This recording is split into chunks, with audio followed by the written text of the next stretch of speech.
Oh, let's see. Looks like Facebook. We're live now on my end. All right, remove it off Facebook. Yeah, let's remove it off Facebook. Fine. Okay. Yeah, we are live. I guess we are live, trying to go live on Facebook, but we are ready to go. So there we go. See what happens. I'm Derek Michaud. It's Flush in the Pocket, presented by Brunswick, sponsored by Just in Time Recreation. Check them out at justintimebowl.com. And tonight we got a good friend of mine. She's been bowling for a long time. We've got Nichole Landry. How are you? I'm good. How are you, Derek? Thank you I'm for awesome. having me. Thank you for doing this. And ignore my dog. Yeah, He just hey. took up.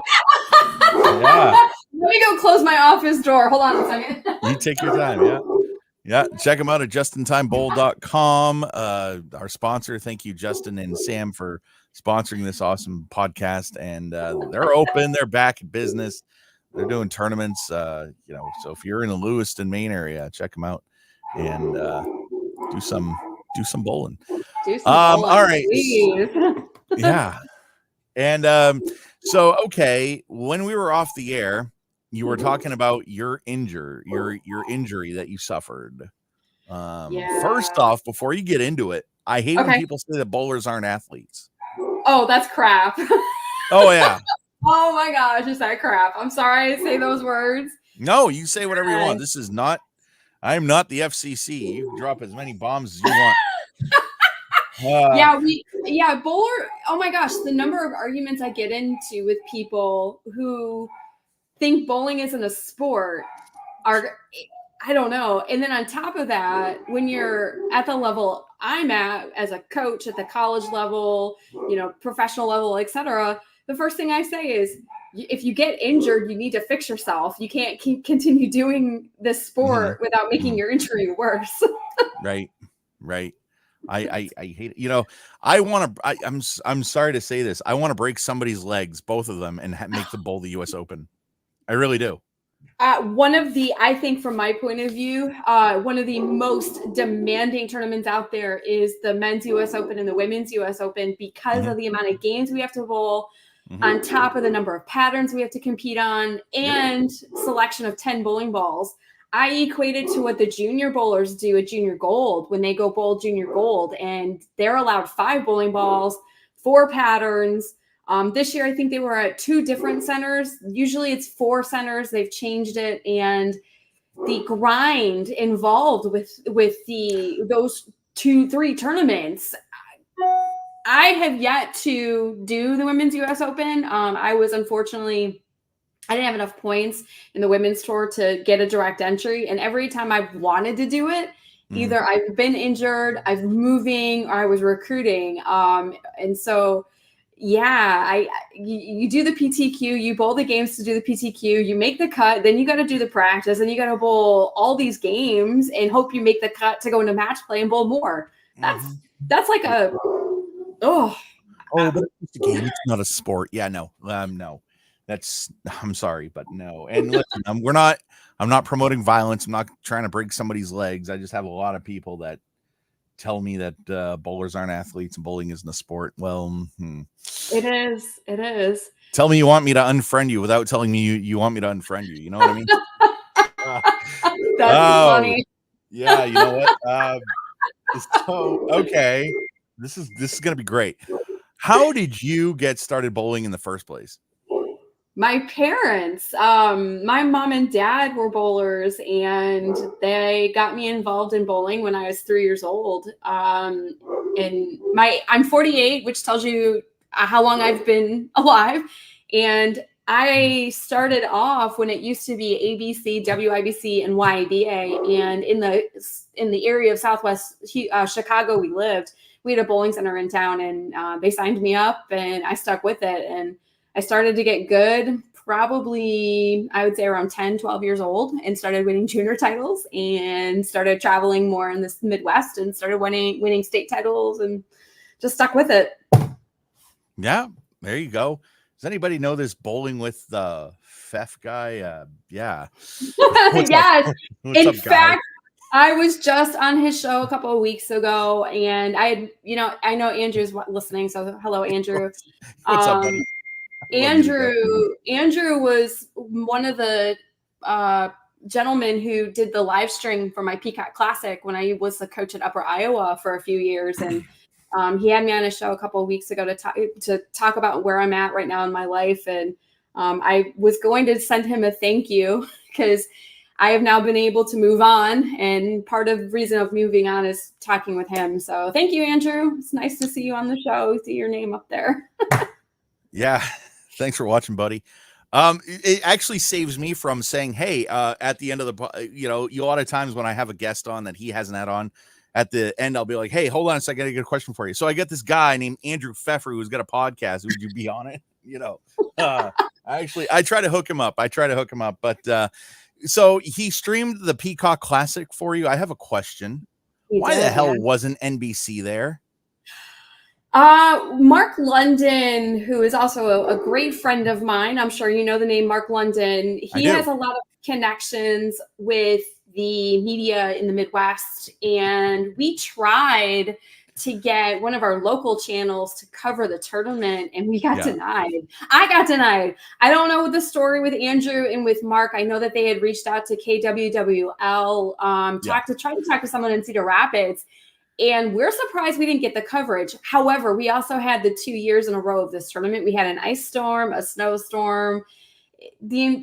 Why would they come and cover an NCAA bowling tournament? They didn't do any of that coverage. Right. Yeah. You know what bugs me, and it I don't mean to get off topic here, but I think one of the reasons bowling may never get the respect is because we're throwing a heavy object down a lane, hitting white objects. Why? So what if we are? You know what I mean? It's the same thing as cornhole. Right. Oh my gosh! Yes, thank you. There was watch cornhole on Fox Sports 1. Yes, yeah, because they're actually televising it on national TV. Who was I talking with? Or I seen something on a post somewhere, and they were relating cornhole to bowling, and how is it cornhole is making 3 times the amount of money in their sport versus bowling. And please understand, my friends who are cornhole backdoors, I love it too. I consider it a sport as well because it's accuracy, consistency, you're targeting, you're doing all the things we do in our sport of bowling. Right. They've elevated it to a sport, and bowling is just one of those things where,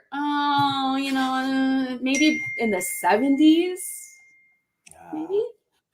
Yeah. Another thing too, everybody in the world knows who Joey Chestnut is. Not everybody in the world knows who Nichole Landry, Tish Johnson, Liz Johnson. So I don't know if you've been I don't know how much you've picked up today on Facebook, on social media about Liz Johnson winning, the first woman to win a PBA 50 regional. I saw that. Congratulations, Liz. On top of her making the PBA 50 major tournament, the Moore tournament in Virginia, I think it was.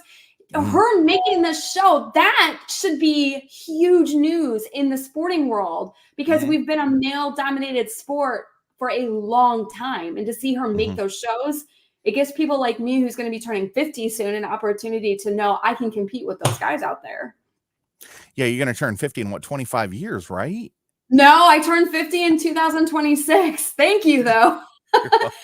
Thank you. I appreciate that. No, I turned 50 in 2026. When I was in Oklahoma and helping Emil out with the Bowl TV stepladder final, he looked at me like I was nuts. I said, "Yeah, I turned 50 in a year and a half, and I'm on this. Do I continue to compete at the PWBA level where I'm getting my, excuse my language, ass handed to me by these amazing college players coming out of college, or do I continue with my skill set and bowl PBA 50 because I typically bowl leagues and tournaments against the guys. I don't get a chance to bowl a lot of female events outside of the women's tour, especially down here in the Southwest." Right. Yeah. Andrew Pfeffer is turning 50 next year, I've heard. No, I'm just kidding, buddy. I'm just listening. Listen, he inspired me to do this. I got to heckle him a little bit. Of course. Did your parent, are they the ones that coached you? Who coached you when you My started? my dad coached me for several years of my youth career until one day he realized he needed to be a spectator and not a coach. Yep. And so I was in my early 20s, or probably even I would say about 18, when I was making a decision if I wanted to continue doing this and bowl collegiately or not. And ended up working with the college coach at Illinois State University when I went down there to get my college degree. And after that, I'd been on the fence if I wanted to do the women's tour at the time, because the tour stopped in 2003. They had lost money. They had to get rid of it for a while.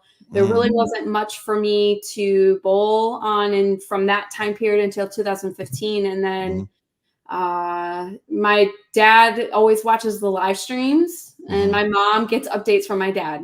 They don't coach me at all. Oh, okay. Yeah, I mean, so did you bowl any stops in 03, like before? I did in 2015, 2016, 2017, 2018, 2019. COVID hit in 20. The tour got canceled. And then after that is when I started dealing with some injuries and things outside influence in my life, which were preventing me from getting out there to compete full time. When did you start achieving honor scores? Oh my gosh, when I was young. Oh, there we go. Yeah, I can't. This is where my age shows. I don't remember when I shot my first 300. And sadly, I was talking with my husband about this, Steve. I said, I don't have a sanctioned 800 series. I know. That surprises me. My highest sanctioned series is a 791. And it's when I won the city title in Milwaukee in 2001, I think. And then at the time when I had shot that 791, it was in singles. It was the highest series in the city of the Association for Milwaukee until a couple of years later, Shannon O'Keefe made a move to Milwaukee because they were working for USBC in Greendale. And I think she shot 803 that year and ended up taking me over. It was really cool. Oh yeah. That's awesome. That tells you her career. Yeah. Would love to have her on here as well. She's a phenomenal talent, as are you. Thank you. What did you accomplish that made you want to try the PWBA tour? I wanted to do the women's tour when I got out of college in 2000 with my undergrad. My level and skill set was a lot better at that time. And I was working for USBC when they were in Greendale, Wisconsin. I had the full support of them to try to do the tournaments. And unfortunately, they ran out of money and then stopped running the tour. And I look up to people like Missy Parkin, who bowled the PBA stops, and Liz Johnson, who bowled the PBA stops, and Kelly Culkin, who won Tournament of Champions. And I didn't feel my talent was ready to bowl the PBA yet at the time. And I just waited until somebody was going to say, hey, the PWBA is going to come back. And I decided to try. So, yeah, that's awesome. What would you say is your best moment on tour? My best moment on tour. I had a rough start in the 2019 stops. If I remember correctly, I bowled. I have to go back. I don't remember the entire schedule. I apologize. I don't remember the schedule. You're good. You're good. We went to Cleveland for one of the tour stops and bowled at Yorktown. And the host for the Cleveland tour stop is amazing. Fantastic venue. Center's beautiful. Lots of space. And I wanted to get plus. That was my goal. To get plus. And at the end of the tournament in Cleveland, I think I finished plus 18 or plus something. I was like minus 100 and something going into the second block, and I made up all those pins and became plus. And I remember running down the center and Chuck Gardner is looking at me like, what happened? And I'm doing this. I'm like, I made plus, I made plus, I made plus. That was probably the best time. Yep. Making my debut at Wichita, and I was plus going into the second qualifying block, and then I struggled in the second qualifying block to barely miss the cut. And really, I think the pro-ams for me, I love pro-ams. I'm probably one of the few people who will say, I love bowling the pro-ams. Can we turn pro-ams into the qualifying blocks? Oh, yeah. Yeah. Them. Yeah. And you mentioned Chuck Gardner, whoever that is. I'm just kidding. Hi, Chuck. Yeah. Chuck was our tour rep for a couple of years. And he has been instrumental in my career, not only as a bowler, but also as a human being, as a person.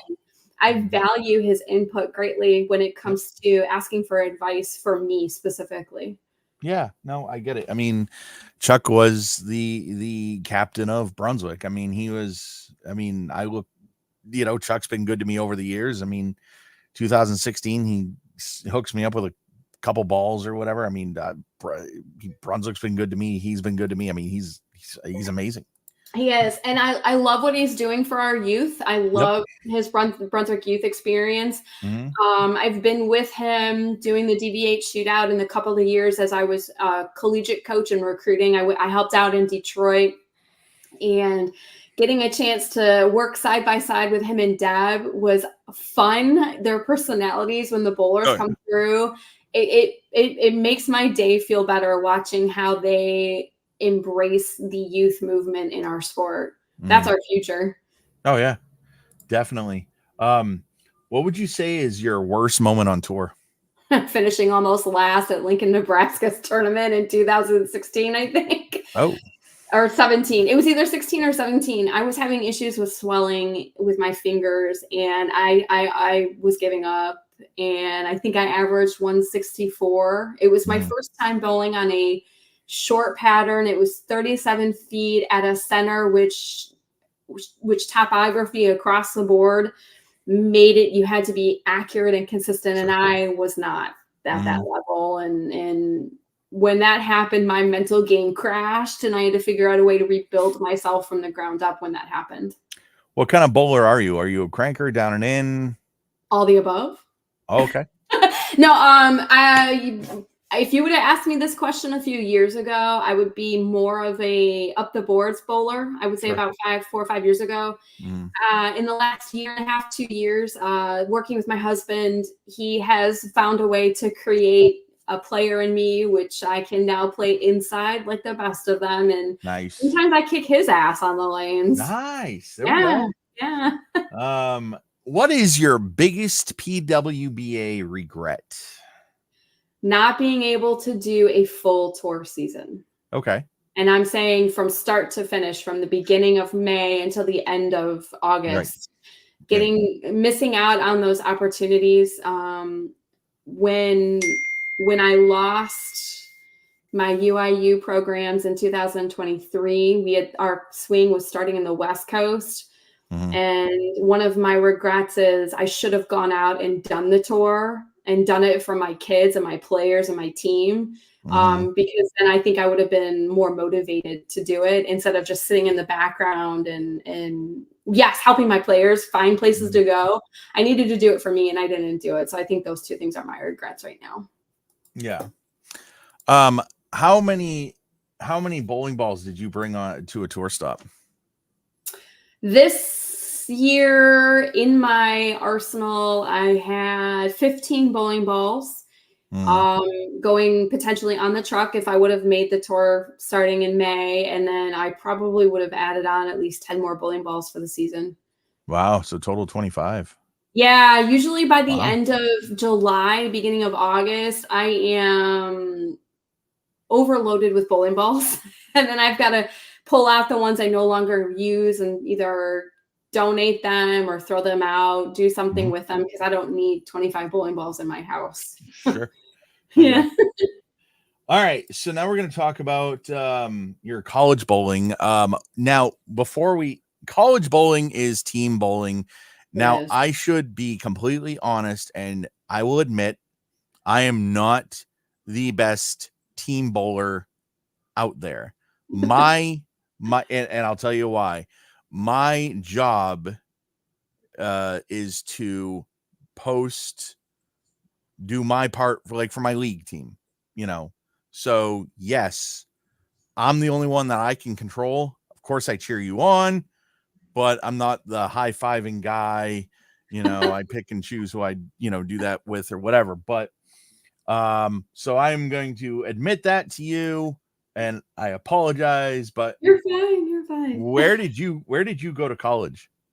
I got my undergrad at Illinois State University, bachelor's degree in chemistry, and I was like what you are in regards to being a team player. Illinois State University used to have a great collegiate program during my time, and I was not a team player in college at all because I wasn't in an environment where it was a team player of the opportunity growing up. And so I lasted a semester and then I left. Oh, so okay. yeah, it taught me a hard lesson on how to be a team player and what I wanted to become as both a collegiate coach and also as a PWBA player. Right. Where did you want to go to college? I jumped over that one. No, that's okay. I looked at Nebraska. I looked at Western Illinois University, and then outside of Illinois State University, there were not too many opportunities and options available for college bowling. It was quite a small environment compared to right now where there's hundreds of programs across the United States. I wanted to go to Nebraska because I wanted to bowl for Bill Straub. I did. And then I got out to the campus and I realized, oh my God, it's way too big. Yeah.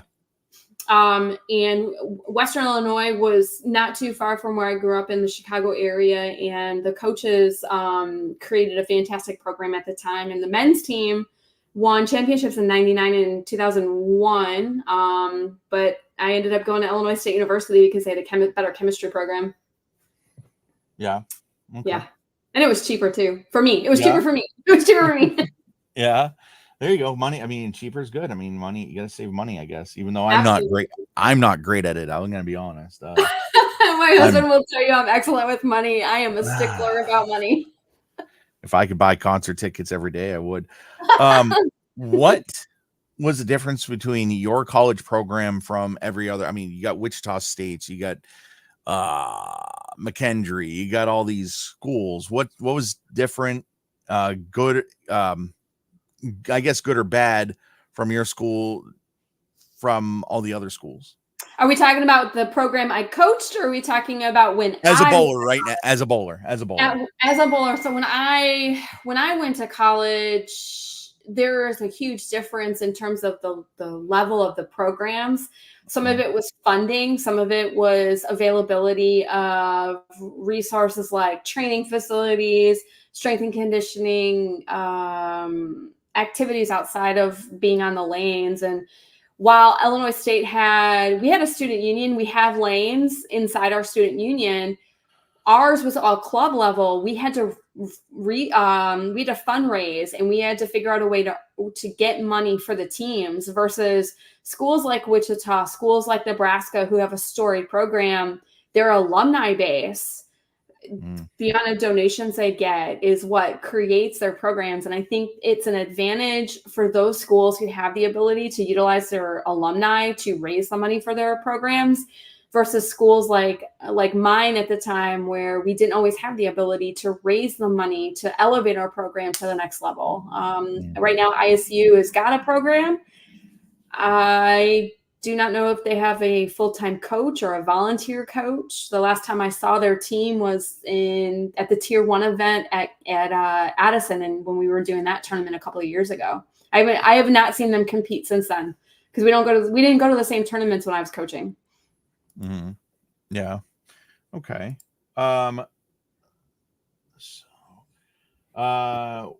Who was your college coach?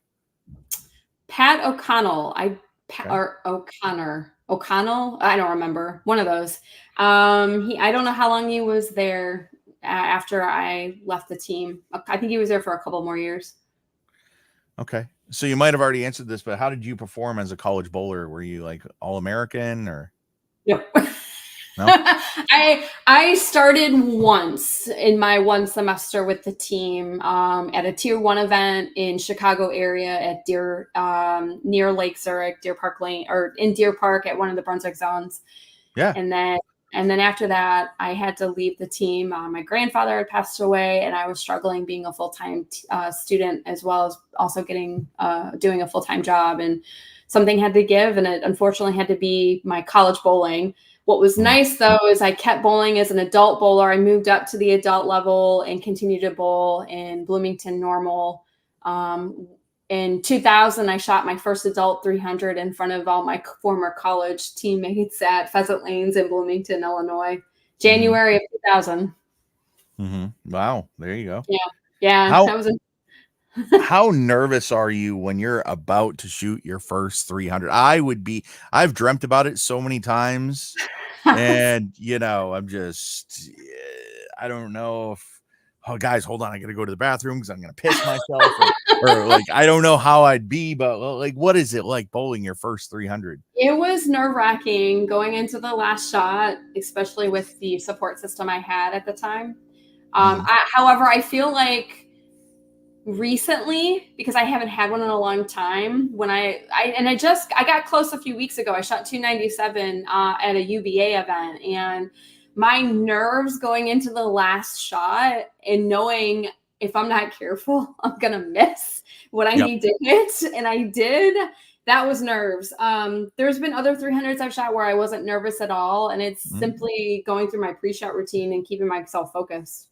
Yep. It's like, oh, am I going to do it? Am I going to do it? What is your pre-shot routine?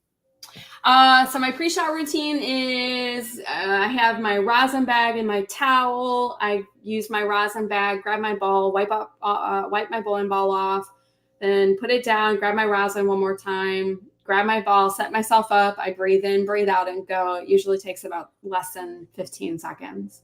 Okay. Yeah. No, I pretty much do the same thing.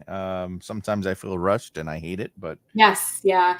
Well, when you're doing your pre-shot routine, and anytime I'm working with youth bowlers and adult bowlers, I say, this is going to help calm you down to get you to focus and forget about what's going on behind you and throw your shot. And that's it. I believe that too, because like when I go to the bowling alley or the bowling center, I'm sorry. I see a lot of people that, they're just bowling for fun, which is fine, but a lot of them don't understand like a pre-shot routine actually gets you ready to throw the shot. If you just put your hand in the ball and just, throw it, it's not a purposeful shot. Correct. Yeah. One of my favorite, out of all the women out on the tour, one of my favorite ladies to watch pre-shot routine is Danielle McEwen. She does the same thing over and over again, and it explains her game face approach to everything. And if more bowlers watched us with our pre-shot routine, I think it would elevate a lot of those struggles they face with overthinking every little thing going around them. Yep. Oh, definitely. Let's see here. What is the best part about bowling in college? Meeting people, travel, getting to see parts of the country you would not normally see. And if we're looking at it in terms of my former college teams, I had two players on my team, one of the men and one of the women, who never flew their entire lives until they got to my program. And one of the men, his name is Dimitri, was going to Vegas with us for the tier 1 events. He'd never been to Vegas. He'd never been on a plane. And I paired him up with someone, one of my other players, Brandon, to travel together. And it was his first experience getting on a plane and traveling halfway across the United States. And then one of my girls, Sammy, she came with us when we flew down to Houston for the Cat Clash, and walking her through the TSA part, making sure she had all the right things, having those experiences of watching them travel and getting a chance to travel across the United States is one of the cool things about college bowling. It's what I appreciate the most about it. Right. So I have a so I go to Florida in the winter, stay a couple months, and our neighbor in Florida wanted to ask AJ Johnson a question, and I'm gonna have him on. We're gonna try again tomorrow, but I'll ask you the question. She wanted to know, what is the best advice for a college bound bowler who wants to go pro? Ask a lot of questions about the experiences we have on the road. Find out strengths and weaknesses of what you feel is the best aspect of your game, Mm, and find a reputable coach, someone you can work with who is willing to work with you and elevate your game to the next level, both physical and mental. Um, Understanding sometimes traveling on the road as a tour player is lonely because you're going out there potentially by yourself. Steve has not gone out on the road with me yet for a full tour. He did get to experience what it was like for me at the regional in Oklahoma over the weekend. mm-hmm, And taking care of yourself physically and mentally, those I mm-hmm, think are the most important parts, because the mental health thing has been a trigger point for a lot of us in this industry right now. mm-hmm. So so what medal are you coach wise? Are you gold right now? I am none. I do not have bronze, silver, or gold. Mine is all through experience working with some of the best in the Oh, industry. okay. Yeah, I was trained. I worked with Mo Pinnell, late Mo Pinnell, late John Davis, Chuck Gardner, also Mike Shady, Mm-hmm, some of my collegiate friends, coaching friends across the industry. My own technical background. I worked at USBC. I worked at Kegel. mm-hmm. I am a lifelong learner in this sport. I don't Sure. just sit back and go, oh, I'm going to just whatever somebody tells me I'm going to do. I research it. I find out things. So I have, surprisingly enough, I'm probably one of the few coaches who has none of those certification levels, because all the things in those levels are things I already mostly know how to do or I have already experienced. One day I'll go through those Sure. coaching certifications. I just haven't had the time, Do you really. know like what the qualifications for like a bronze? Is it just sitting in the class and getting the certificate, or do you have to do more Uh, than that? the bronze is classroom learning, working with the certification coach who is there, which is usually a silver level coach. And then silver level is certification course, on lane experience, where I believe they watch you interact with bowlers. And then gold level takes it even one step Oh further yeah. than that. Yeah. And I already know how to. This is part of my resume. I don't like spending a lot of time talking about it. I already know Sure. how to drill bowling balls. I already know the layout part of it. I already know the technical side of it. What I need to be able to work on as a coach is more of implementation of the mental game approach, which is what Mm-hmm. I can learn at the gold level. Mm-hmm. Yeah, nice. I have yet to have a ball drilled by a female. I want to have one done. I I'm available. Come to Houston. oh, I want to. Oh, believe me, I want to. I feel like I get that a lot. There's not a lot of female ball drillers out there, and it saddens me because of I think of people like Deandra Aspady, and then Daniel. I know Daniel McEwen drills balls. I know she does her own stuff. A lot of us can do it. It's a matter of getting into a pro shop to do it. I think that's where we need to be. Anne Marie Dugan is out of Oklahoma. In fact, I saw her at the regional over the weekend. She still Mm-hmm. has her pro shop in Edmond. Boulevard. I think so. Yeah, And then Alita Sill, Michelle mm-hmm. Mullen. I mean, the list is long. It's That's just awesome. Yeah. we're not.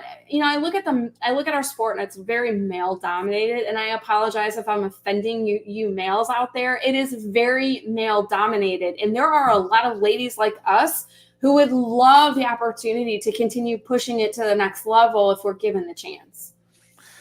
Yeah. Oh yeah, absolutely. I mean, I I'm one of those weird people. Like I have multiple people drill my stuff because I can't drive. So if I can get, like, I had a buddy and I don't know if you know who Pete Garrison is out of, you do know Pete. Okay. Name sounds familiar. I know, surprisingly, I know a lot of people. If you gave me a picture, I probably would say, "Oh, I've met this person." Oh yeah, he's a Facebook buddy of mine. He's at Pat Chorizo Lanes in Newburgh, New York. What's up, dude? If you're watching this, but he actually drilled my what was one of, I have all the Nirvana series. He actually drilled my the the True blue one. Nirvana, Ultimate Nirvana, Absolute Nirvana. Absolute, thank you. Absolute. He drilled my Absolute. And actually, Andy Scheinenbelt, I'm sorry if I'm mispronouncing that name, drilled Michigan. he drilled my Dan Hochstein actually sent me the original and Ultimate Nirvana. His sister Rami is our customer service bigwig for our brands of Brunswick, and she is the one who tells us whether or not we are doing things right or wrong as staffers for customer service. She's amazing. I've met Andy once when I was out there for Junior Gold in Detroit, I'm sorry, twice, because he was also at Muskegon when we were doing some stuff there at the headquarters. Yeah, and it is it's a bucket list item of mine to go to Muskegon. I definitely want to finally shake hands with. Yeah, I want to meet. Of course, but I want to meet Billy O. Okay, so the beauty of going to headquarters, you get the opportunity to meet Billy Orlikowski, and you get to meet the product specialists when they're in town. Yep. A lot of them, they're traveling and stuff.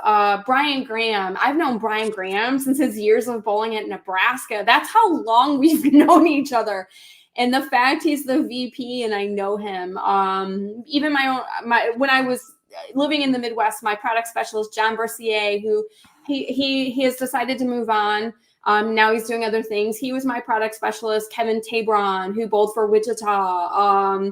Mike Dole, who is now my product specialist down here in Houston. I mean, yeah, you walk in there and when you get a tour of the facility, it's like, what? And then you get to go in the back of the warehouse and see the bowling balls. You're like, what?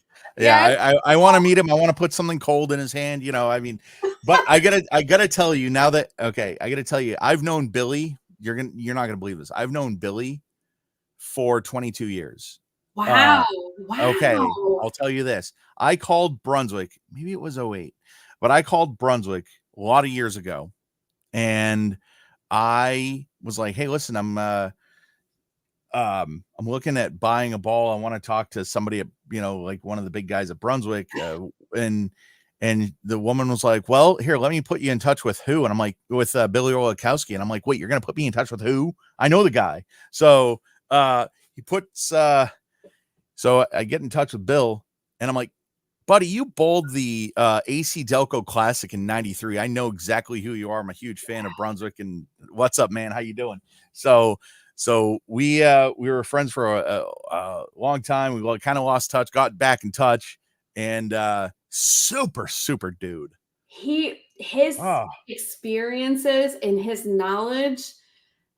Oh my gosh. I think if I wanted to sit down and talk with him for hours on end, we could talk nothing but bowling ball technology and the chemistry behind it. Yep. And he will, from time to time, he'll come out onto the tour stops with us for Queens if Robin is bowling Queens. I've known Robin for 20 years, or probably about 20 years. She beat me for the title for the Wisconsin Queens in 2020. How dare her? 2002. No, it's okay. Because she used to work at USBC as well when we worked there together at Greendale. And so anytime I see Billy, I know Robin's bowling the tournament or Billy's there to support. Billy is fantastic. Heck, our entire brand is amazing. I can't say anything negative about our science team for our bowling balls and our products. I want to work there. I've been trying to get a job there for years. I'll stay with being a chemistry teacher, which is great. Right. I love teaching. However, I would love to work at Brunswick one day, just 1 year, just to try it one time. It is, and I'm not using this podcast for this, but I will just tell you, as you know, it is my dream to be on their staff. I mean, everybody considers me a staffer because I promote their stuff and but I'm not. I know I'm not, but But it's okay though. See, what's beautiful about our sport is the loyalty of brands and how you represent us. You don't necessarily have to be a staff member to represent us in a positive way. mm, And that's what I love about what we do is when we staffers go out and meet people at the pro-ams, at the tournaments, at bowling centers, and they talk with us about how they support our specific brand. I look to them as an ambassador because at the end of the day, they're going to promote us outside of what we're already doing. So we right. appreciate you. Thank you Yeah. for doing what you do for us. Oh, absolutely, absolutely. No, no problem. I don't know if I asked you this already. We got kind of what is the worst part about bowling in college? The worst part about bowling with college, probably it depending on where you went, being far away from home and Mm-hmm. potentially not having the support system. Mm-hmm. Um, if we're looking at it from the perspective of being a college coach, I would say the jealousy and the egos within the team. Sometimes we Mm-hmm. forget this is a team Mm-hmm. and not an individual, and we all have to work together. So I think that part, and again, the trigger point, mental health. How are we addressing mental health, and what are we doing to help our players or even myself to get over a situation in our lives and talk about it in an open forum? I think those are the areas where in college bowling it can get pretty bad. Mm-hmm. All right, now we're going to talk about you as a coach. What made you want to be a bowling coach? I had I had this passion about our sport, and I felt like I wasn't doing enough being just an athlete. I felt like I wanted to teach our future about our sport, Mm-hmm. and I had been living in Houston for a few years. Brad Hagan, who is the head coach for Sam Houston State in Huntsville, Texas, asked me to help out with his NCAA tournament at Emerald Bowl. And I decided to help out as an official. And I watched the ladies compete at the elite level of NCAA sports and from my eyes. And I went, oh my gosh, I want to be a part of this. And moved up to the Midwest for a while and had an opportunity present itself. And someone said, you should apply to this job at Upper Iowa. They're looking for a collegiate coach that's going to be for men and women, and the women are going to be NCAA. And I said, sure, why not? And it really solidified my need of wanting to teach our future of the sport at all levels. Mm-hmm. And it's how I was able to get my outlet, because I was watching them compete instead of me competing. I was watching them compete, and I loved watching the college kids compete. I think it's amazing to see. I love watching anybody compete except my husband. I cannot watch my husband compete at all. Really? Yeah, we fight. It's horrible. Really? Can I ask how long have you been married? We have been married for, let's see, March, April, May, June, July, 5 months. Okay. We've been together for over 4 years. Okay. Yeah. So I'm curious about this. We fight. It's really? Funny. Yeah. Hey, you're doing this wrong. No, I'm not. Yes. And I apologize, Steve, if you're watching this, I'm embarrassing you. Yes, Steve's knowledge level of the physical game eclipses mine. He coaches me and he coaches me because he's my eyes for my game, and he knows my game inside and out because he sees it all the time. And what my background in is more bowling ball motion, knowing what bowling balls to use, when to use them, and how to use them. And sometimes he can get a little stubborn with bowling balls. And I try to, how about you try this? And why are you doing this? And how can we work? And sometimes we fight. And sometimes. Wow. Okay. I like this. See, when I started this podcast, I wanted beef. I wanted juiciness, and I wanted I know I sound like a fat guy going to McDonald's. Trust me, I'm not going to McDonald's. I am the, of course, fat guy. But anyway, I wanted good stuff, and I want people to answer the questions. I mean, Sure. I haven't had anybody like, I don't want to answer that or whatever.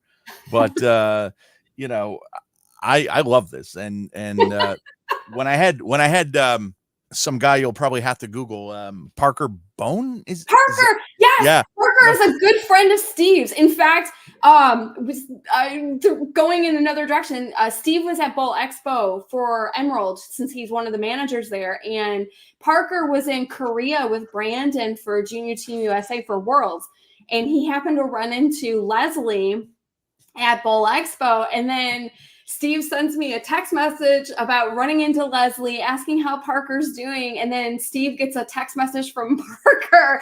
Yes, they were good friends. In fact, Parker came out to do a visit and met with my teams in Iowa when he was dropping Brandon off at Mount Mercy. It was fantastic because we surprised my players. They're like, we didn't know you were friends with Parker. And I was like, I'm friends with him, an acquaintance.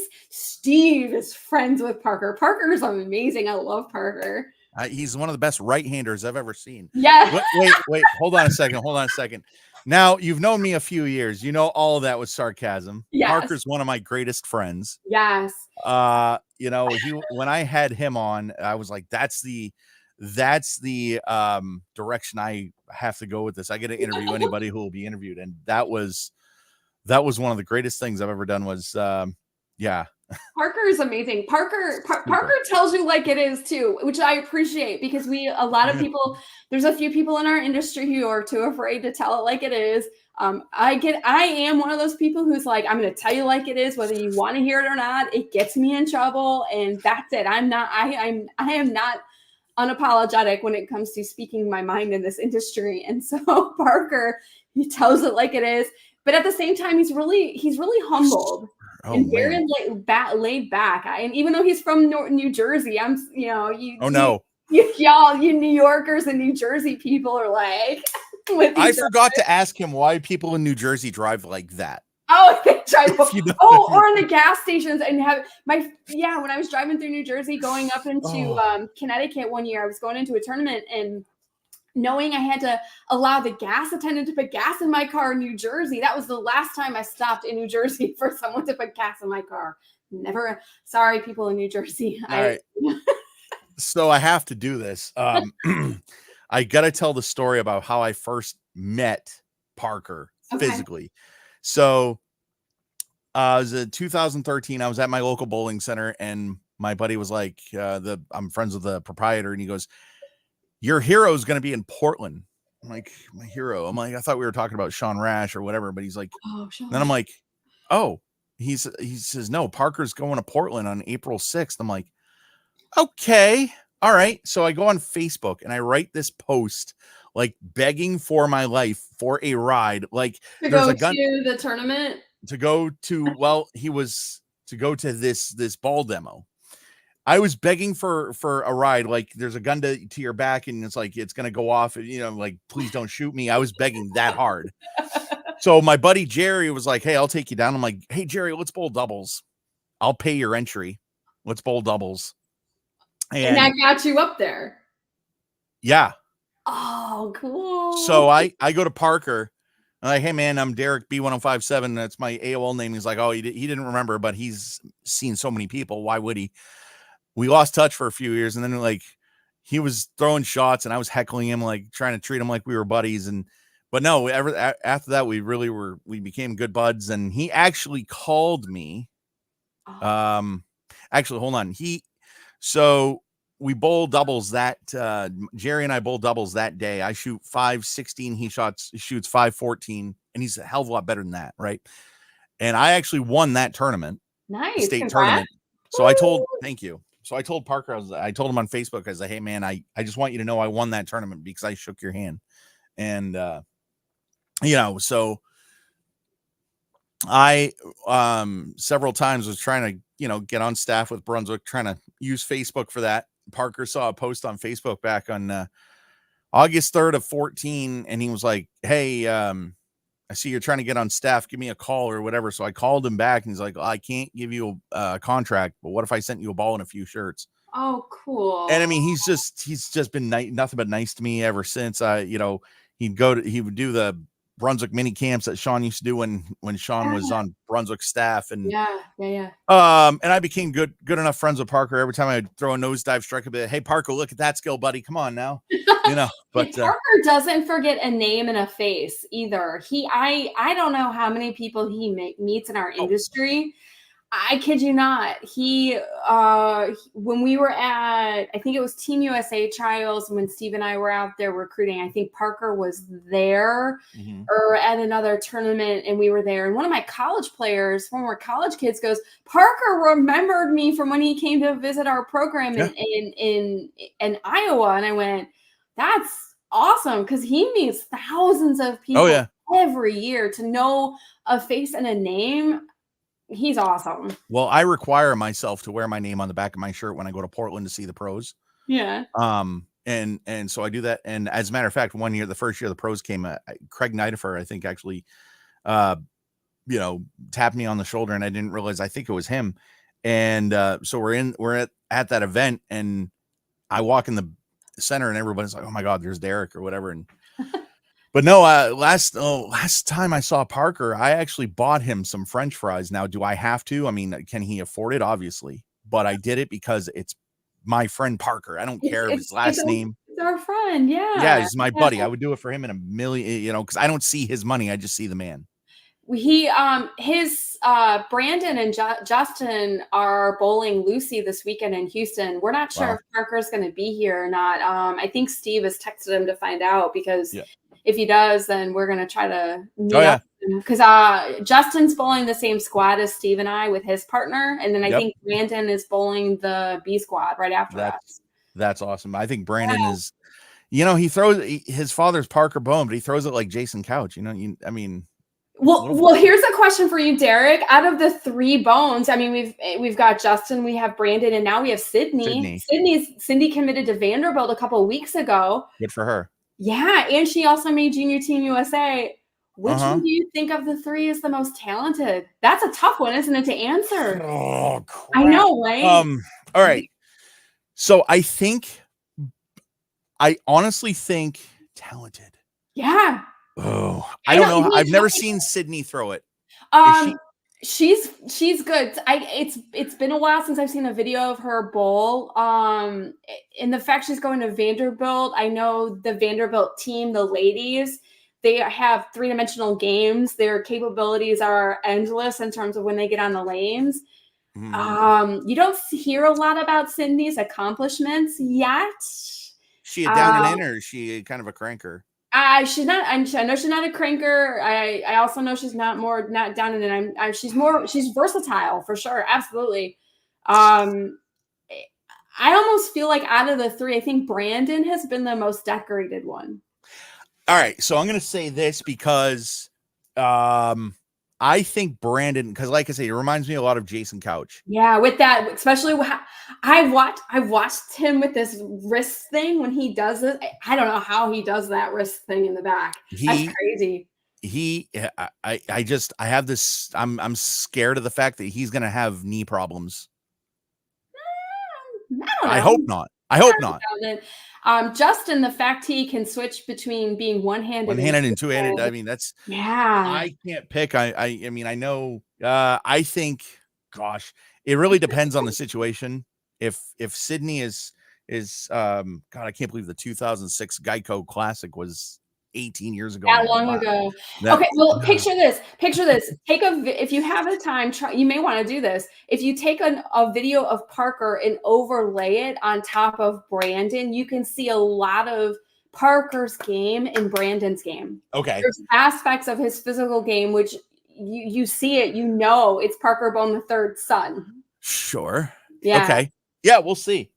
I mean, yeah, I don't know. I'm gonna toss up because I'm gonna just kind of flip a coin, see where it lands. Okay. I don't know yet, but I definitely wish all of them luck. That's awesome. I mean, that's I gotta be on. I gotta say this: that if you were to tell me so many years ago that I'm gonna be friends with the who's who of bowling today, I'd tell you you're nuts. I pinch myself every day. The people that give me their time, and it's amazing. for how long I've been in this industry, I think about, yes, I was a youth bowler. Yes, I'm a champion from the Midwest as a youth bowler. And now 24 years ago, starting in the industry and realizing all the connections I have. There isn't a center I go into where someone doesn't know me. And it's awesome because then we're making a connection of, oh, I know so-and-so and you know so-and-so. And being a part of the PWBA and as a staff member with Deviate and I Am Bowling and Vice, having the connection with Mike Austin's Pro Shop too is, yeah, it's crazy, isn't it? You can just walk into a bowling center and people are like, hey, Nichole, how are you? Yep. And then you go, oh, shoot, I don't remember your name. Who are you? Yeah, my facial recognition is awful. Let me just put it that way. It is awful. What's the best thing about being a bowling coach? Watching them succeed on and off the lanes as people. One of the things I recognized as a coach is there's more to you than an athlete. I see you as a human, and watching their success, graduating. I mean, my first recruiting class, all my kiddos graduated from Upper Iowa within 4 years. Some of them are now getting master's degrees. A couple of them are now pursuing interest in the sport, whether it's bowling as a PBA player or bowling as a PWBA regional player.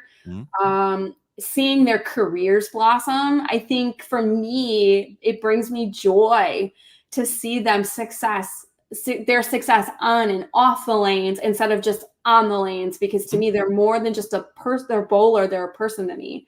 And that's what I loved about, and in fact, I do it as a teacher too, as an educator. I see all my 3,000 plus kids I've taught over the last 20 years of my career, and watching them become doctors and lawyers and business owners and family members and married and their successes. And it makes me feel good inside knowing they are successful in something in their lives. Oh, you said doctors and lawyers and such. I really hope nobody writes a song called "Mamas Don't Let Your Babies Grow Up to Be Bowlers." I really. You never know. You never know. I mean, heck, I was talking with one of my friends as I was flying out somewhere, and I had mentioned how when I taught in Orlando in Florida, one of the kiddos I taught he's a professional baseball player, Brad Miller. He went to Clemson and they played for Seattle Mariners, and they came down to Tampa. And I was thinking about how my involvement in this sport and being an educator, I've got these kids who are now big time professional athletes, or they're big time lawyers or doctors, or they're finding cures to cancer. Yeah. Wouldn't it be cool? That'd be cool though. I'd like the idea. I should ask one of them to make the song. That'd be fun. Yeah. Right. Do you think, I'm going to tie this into two questions. What is the worst part about being a bowling coach, a college coach? And do you think college bowling can cause mental illness? And if so, how? Any sport can cause mental illness. I watched firsthand what happened during the COVID shutdown and what it did to the mental health of my players and the players of other teams, and not knowing if we had something we could get to do, compete, being secluded from friends and family. Yes, there is a lot of areas where we need to talk more about how we can help people who are dealing with mental health, whether it's PTSD or anxiety, panic attacks, anything which is crippling our ability to live in a way which is productive. And so I deal with it too.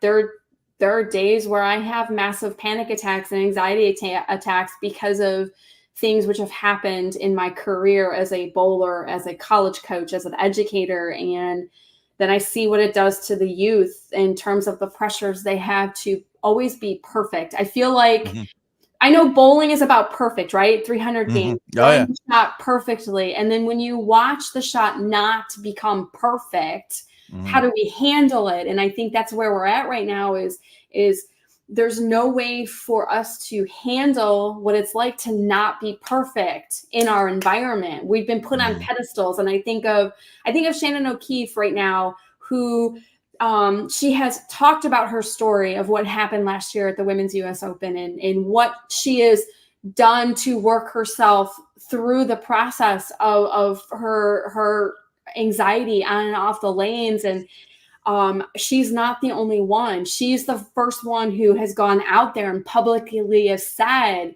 here's what I'm struggling with. I want to talk about it because it's not okay anymore. We need to talk about it. And I wish we all had this ability. I feel like I could talk about my story and what happened as a college coach, what happened with my players. At the same time, I don't want the retaliation. I don't want to feel like it's my fault, because I have taken 100% responsibility for what has happened to both my players and my teams at Upper Iowa. I will continue to say that.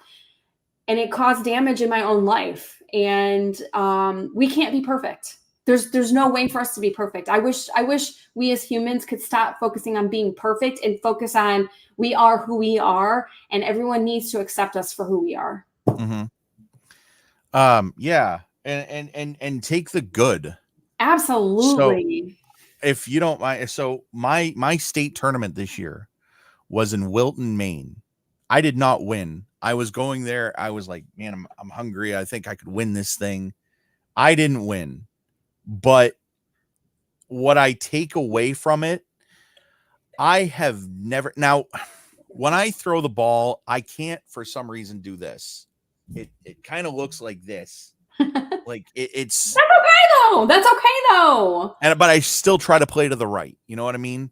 I see the game differently than somebody else, but in my head I know what I'm seeing. When I was at that tournament, I don't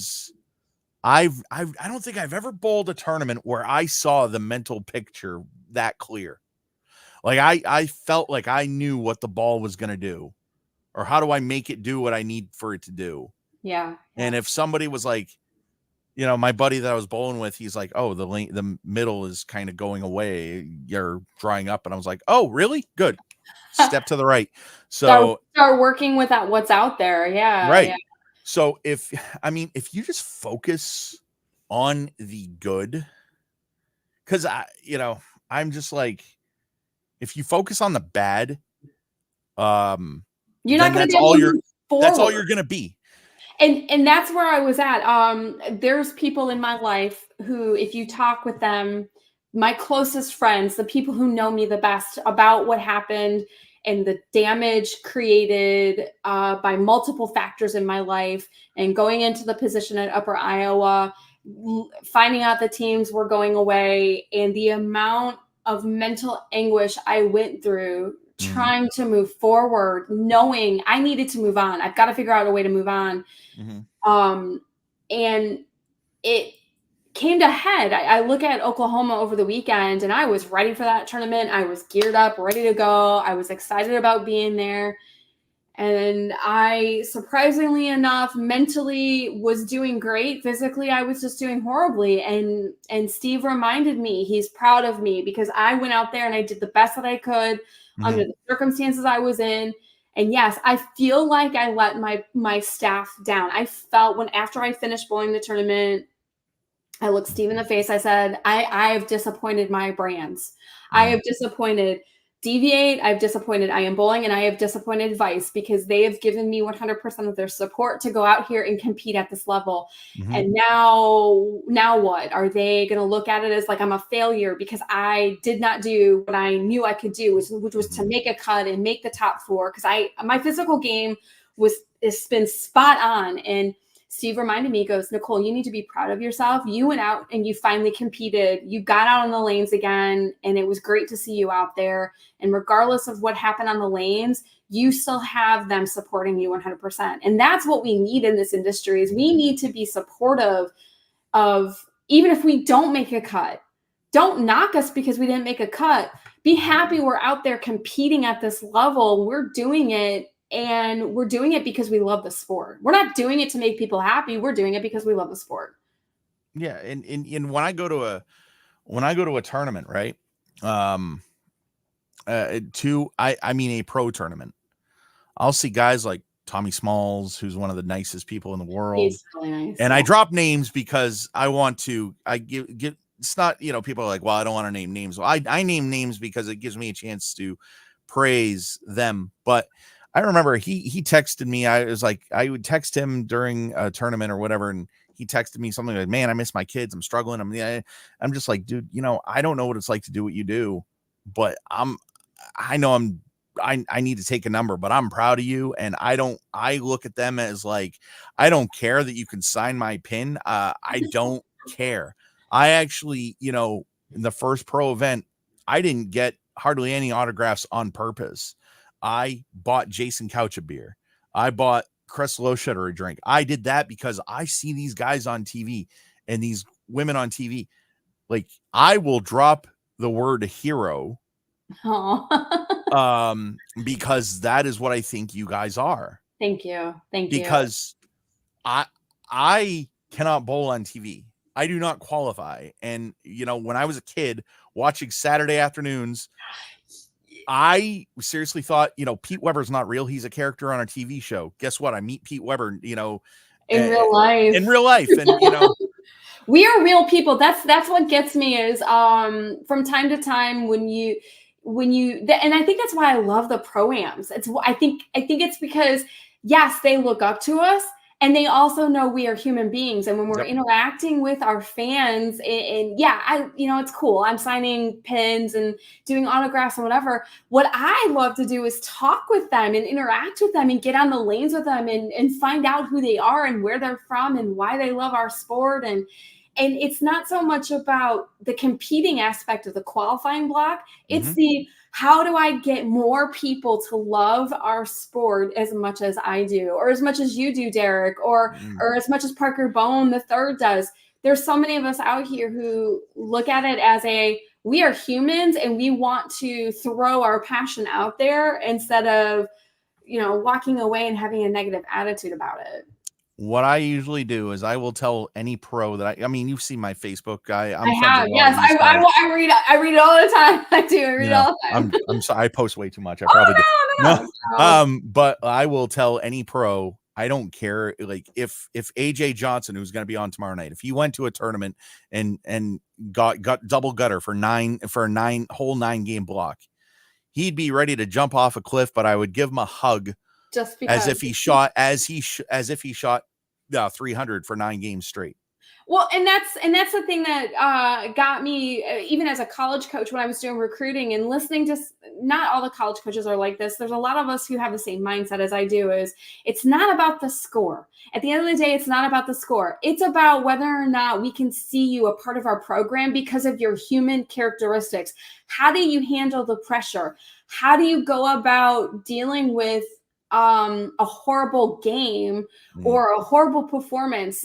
Do you talk about it in a positive way? Do you go from a negative mindset to a growth mindset? I mean, all those things. We are humans and we have to have people who support us in the idea of us being humans instead of just being professional athletes. And that's why, again, that goes back to why I love the pro-ams, because I love.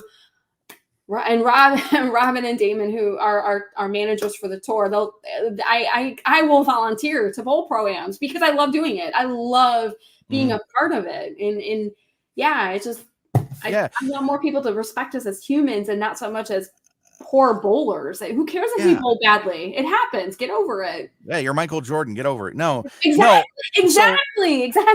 No, but so AJ, who's supposed to be on Saturday, he was like, hey man, he was supposed to be on Saturday, then we were going to do it Sunday. He goes, hey man, I'm really sorry. And I'm like, buddy, you're a father and a pro athlete. Yes. And I didn't realize he was sick. It's like I think he thinks I'm mad at him. I'm not. Like I have all the time in the world. And how many times did we reschedule because of power outages, because of my own schedule, because I got tired? I mean, my God, I wanted to do it last week. We were supposed to do it 2 weeks ago. Yeah. Yes. Well, the Hurricane Beryl came through, and then Oklahoma was like, oh my God, I'm too tired and I'm trying to get refocused. And then I lose power again. And then I lose power again.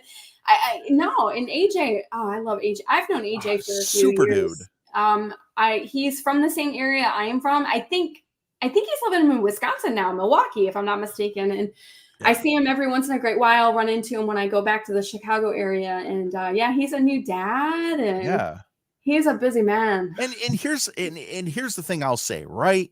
And I'm obviously, this is a rhetorical question. I'm not asking for somebody to do this. The Pro Bowlers that we're talking about, I live in low income housing. I guarantee you everybody that's going to Portland in September could probably pay my rent for a year, if not more. Okay. I probably can't. But and again, I don't want people to watch this and be like, I can't believe you're asking people to pay your rent. No, you're making a reference, an analogy, and a comparison. Right. I know that, but that's why I would, like, I told him, I was like, man, I'm going to, get you a beer or whatever. He's like, I'm going to get you two. And I'm like, don't worry about it. I will buy those guys beers, French fries, whatever, because their money was made. I was able to watch them achieve what they did. That's awesome. And because I'm able to watch them achieve what they did, that's my, hey, thanks for being a hero. Here's a drink. And there's lots of people out there who do that for us, and I'm always thankful. Sometimes it's the opposite. Sometimes what I'm doing is I'm buying it for the fans. I'm like, do you need something to drink? I'll go get it for you. Did you win the U.S. Open last week? Yeah, you can pay my room. Sure, right? You can pay this. No. The tough part of one of the tough parts about being a full tour player too is how much it does cost with the travel and the entry fees and all that other stuff. And so sometimes we appreciate if fans give us things. Oh, absolutely. Thank you. No problem. I love getting pens, pencils. Well, yeah. How else are you going to sign the autograph? No, I'm just kidding. I always bring when I go back to Oklahoma and I'm bowling the pro-am, and one of the little kids go, here's a marker. I go, no worries. I've got like 6 of them in my backpack. I'm a teacher. Of course I'm going to have all that stuff in my backpack. I carry as many markers as I do bowling balls. I carry 4. What weighs more? No, I'm just kidding. Is there a reason somebody should join a college bowling team and become a college bowler? I'll tell you right now, it's not so much being a college bowler. It's about the opportunities to get a college education. The thing I tell any of the recruits when I was a college coach, I said, your priority is your education first and bowling second. If you here's the thing, you finish your education, you can compete at the level of the PWBA and the PBA. However, you also want a degree to fall back on. And I am the perfect example of that because the women's tour went away. And without my college degree in chemistry, I have a master's degree, I have a PhD in education. So really, I'm Dr. Landry, not Mrs. Landry. I wouldn't have what I'm doing right now is being able to be an educator. And so I always tell the kids when I'm talking with the youth bowlers, go find the college you love because you love the school. And if it's got a bowling program and you feel like you'll fit in with the program, do it. Do it for the education. Don't do it because they have a national championship. Some college coaches hate when I say that. I always say, well, you don't want a player who goes there for the team, doesn't make the team, or becomes on the developmental team, never gets to travel, and then gets on the transfer portal. And then they're transferring over and over and over and over again. Because that's like a whole other can of worms with the NCAA Division I rules now with unlimited transferring and all that other mess. I don't even want to get into that. And USBC's got a one-time transfer. I think it's still that. NAI is the same way. So I always tell them, choose a school first because you like the education. Don't choose it because you want to bowl. Because at the end of the day, what happens if the bowling program goes away, like it did at Upper Iowa? Now what? Wow. Is there a reason somebody should never even think about being a college bowler? No. And yes, that's a tough question to ask because that's a tough question. I don't have an answer for that one. I apologize. You had 2 weeks. No, I'm just kidding. I know, right? No, you're good. No, I think that's a tough question because I look at it as I think anyone could become a collegiate bowler. It's all about how much they want it and how open they are to learning the process instead of getting to the outcome. we find, and I see this right now with people as a whole, they always want to get to the outcome. They want to forget about the process of getting to the level. And so I think anyone can do it. It's a matter of finding the right fit for them. Is there a college coach that is like, before I can picture, there's got to be at least one college coach out there that before we all start bowling, they're like, okay, just so you know, I'm here to get you to the pro tour. Okay, that's you. I've said it. There's a lot of us who have said it too, especially if you think about big teams. Here's an example. If you think about Nebraska, look at what Jillian Martin has accomplished in the last year. Has she bowled 300 yet?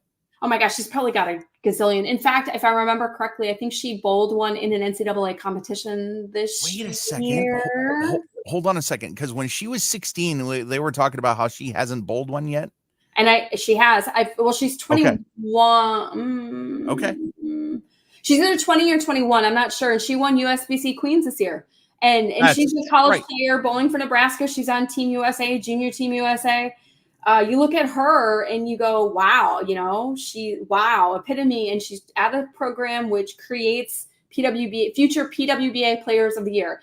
Jacksonville State, Shannon O'Keefe, Brad Hagan, Sam Houston State, Youngstown University, Doug K. I cannot pronounce his last name to save my soul. I've tried, Coach. Sorry about that if you're watching.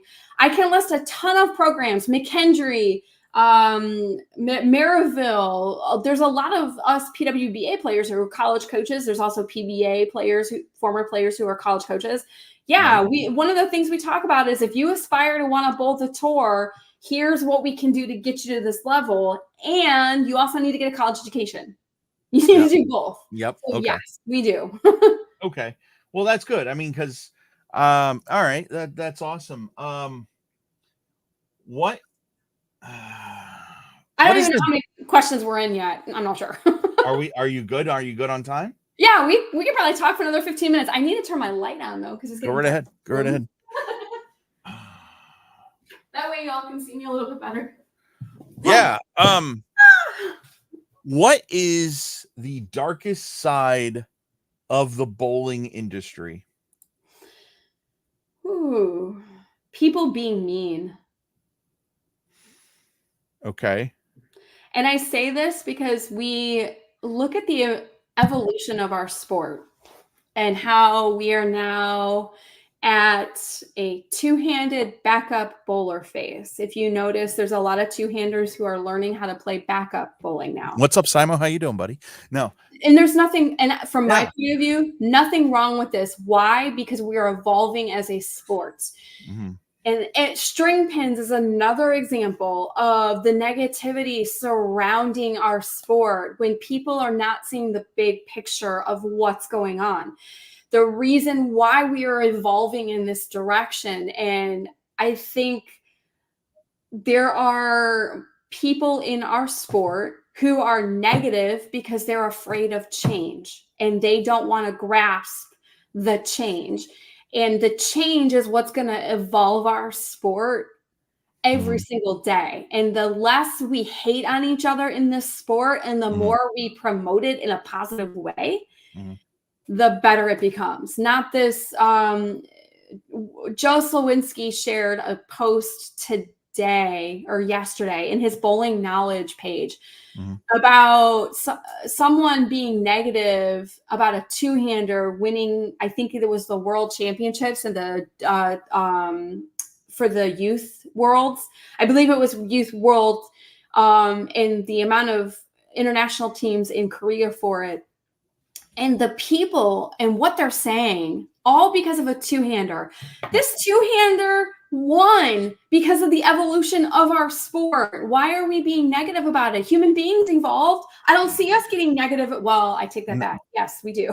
Never mind. We do. Well, yeah. I mean, I think, if I don't care what you do, as long as you keep your foot behind the foul line, I am going to admit something to you that I'm ashamed of. I've bashed Jason Belmonte before, and I regret it to this day. I think everybody has. Well, I have not. Listen, I regret it because I've met the man. And I think the man is a superhuman being. He's a better man than he is a bowler. And we know what kind of bowler he is. Absolutely. In fact, if you when you talk with him, when you have a conversation with him, again, he's kind, he's articulate, he's humble. He's not what is portrayed out in our industry with the negativity. Yep. And a lot of people, what really bugs me, and I know you got to go in like 15 minutes. I'm sorry, but no, you're fine. You're fine. Okay. A lot of people, what bugs me is they'll judge somebody based off an hour and a half. Pete Weber. Pete Weber, I asked him to be on my podcast. He said, you can have 20 minutes. You know what? I bet that's because it's Pete Weber and he gets a lot of that. And I can't imagine what it's like to be Pete Weber. My father is Dick Weber, one of the greatest. What the hell does he go through? You know, and guys like Sean Rash. If people are like, oh, I hate Sean Rash. Why? Why? I think Sean Rash is one of the nicest people that has ever walked this earth. They dislike Sean because of the situation between him and Jason with the water bottle. That's where a lot of it comes from. And if you talk with Sean, and again, I've known Sean for a long time as well. When you get to know him, what they portray on the show, what they portray at a tournament, you have to think we as athletes have to have a game face. It's like we can't show our struggles when we're competing, and when we get off the lanes, we need to go and do something. And it's a lot of media. It really is. And it's here's the thing, right? You were talking about people being mean. I'm going to admit something to you. I'm not very nice. I'm there to bowl. I don't say that. Huh? I see you as nice. I am off the lanes. I'm there to bowl. I'm there for 3 hours. My goal is to break every USBC record or die trying. And that's a goal, and I find that amazing. And I'm the same way. When I'm in competitor mode, everything shuts down, and I'm 99% game face. You don't know if I'm bowling well or bowling great. Yep. I'm not talking much, and it's because I want to focus on what's in front of me. I don't want to focus on what's going on behind me. Yep. And it's just one of those things, like these pros, they're there. Like I know I've known Sean for 8 years. I met him 8 years ago. I think he's the nicest guy in the world. Yeah. I bought him drinks. It is a tradition. Do I need to do it? No. He's a superhuman being, and give these guys a break, man.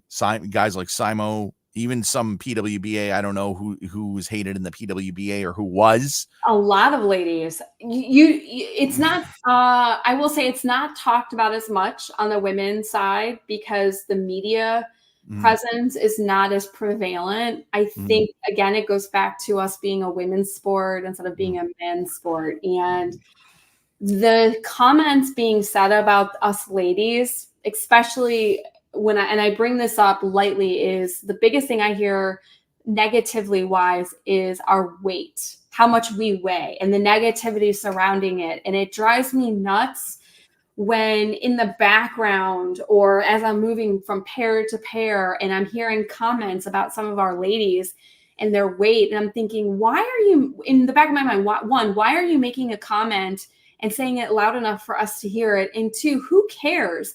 Right. What are you trying to drive? Or you're hearing about how poorly a lady bowled her game, and she's and I'm going to go back to what Shannon O'Keefe talked about is, she throws a bad game and it's like, oh my God, it's horrible. And everybody's talking negatively about that. And when you're hearing it behind you, it affects this. And it makes you feel like you're not good enough. And that's not what we need. We don't need people to say these things about us at all. And so that's probably why we don't see it as much on the women's side, media-wise, as we do on the men's side. I will say this, my darkest PW or PBA, The thing I would say is the fact that guys like and gals like the people that bowl the senior queens, we saw them on ESPN 20 years ago. Mm-hmm. Yeah. Why are they not on TV? How come I have to pay a subscription to watch Parker bowl? I feel like our national media, like NBC, ABC, CBS, where 20 years ago it was on Saturday mornings, I don't think they want to invest the money into this. And it could be because we are not an Olympic sport. It could be because from their point of view, those national media outlets feel like we are not a revenue-driven sport. However, here's my thing to the bigwigs, ABC, NBC, and CBS. If y'all would walk yourselves into a tournament like Junior Gold, like NCAA championships, like USBC ITC championships on the college side, the amount of people there supporting their kids and the teams, even the PWBA fans, how we end up and we turn around and we're seeing a full house on a Friday afternoon qualifying block.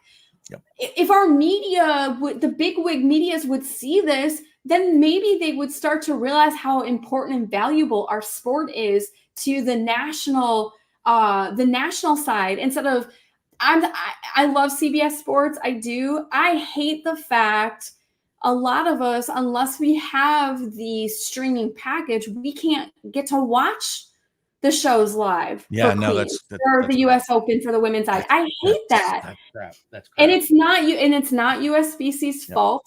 It's not the bowling community's fault. It's the media, the big wigs at the big national media outlets who are refusing to allow us an opportunity to bring our sport to the forefront.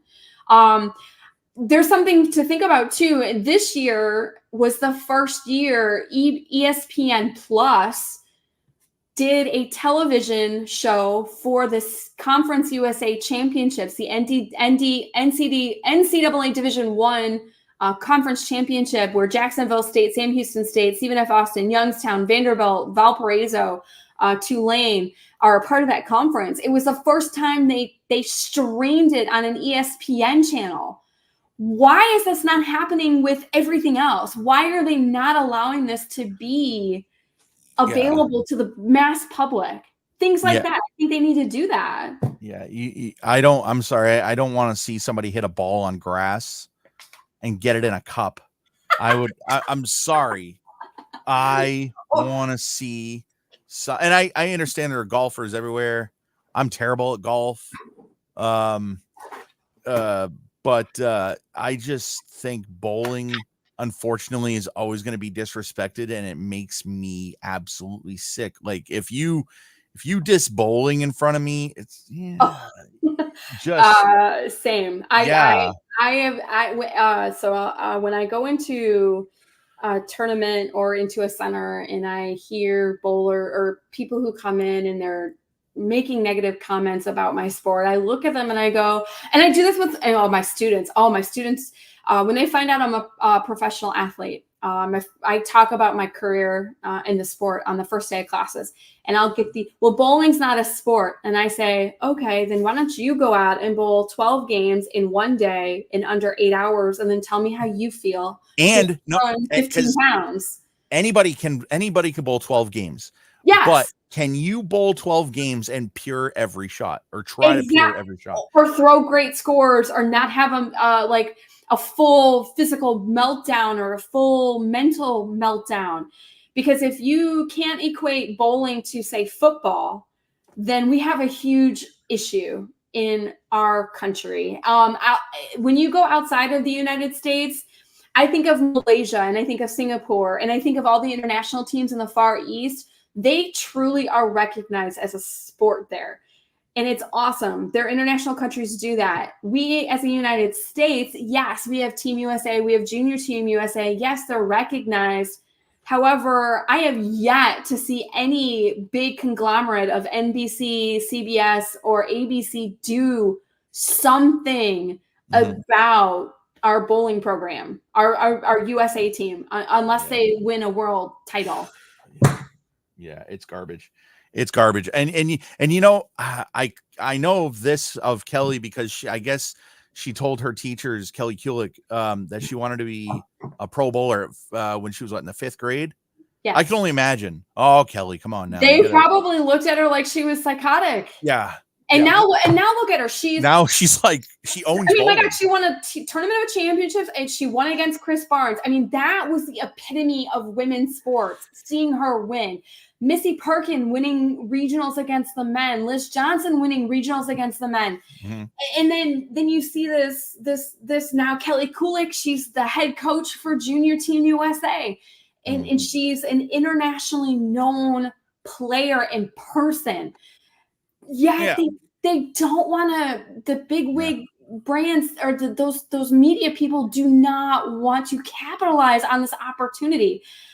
So when I talk with college programs and I had been interviewing and trying to potentially get back into college bowling, I looked at one of the interviewees during a visit. I said, do you know bowling is the only sport which provides scholarships for youth in the entire sporting event arena?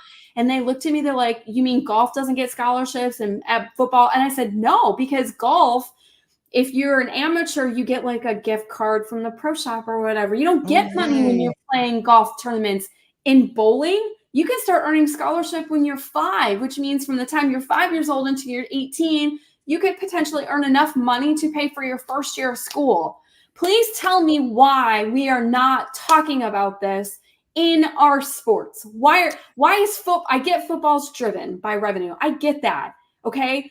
Less than 1% of those people, those men who play football in college are going to play NFL. 1%. Drives me nuts. Yeah. I'm getting heated now. I love it.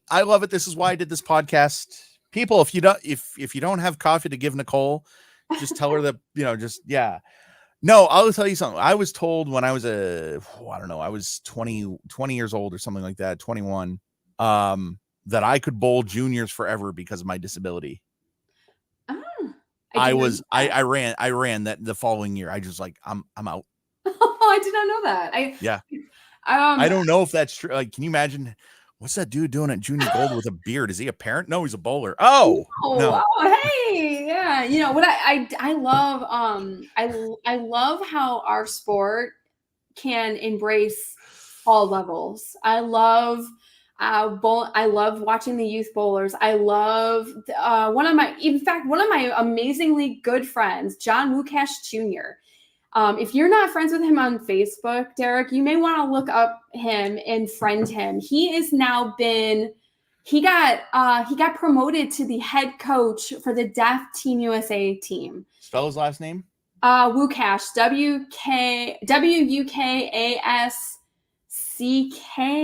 I found him. Okay, he's a lefty, and sorry. And he's amazing. He's a great gentleman. I've bowled with him many times in tournaments. He's a staff member with me on the Brunswick side. And let me tell you, him turning into the head coach for Deaf Team USA, yet there's nothing talking about Deaf Olympics. Why is that not being talked about? Why?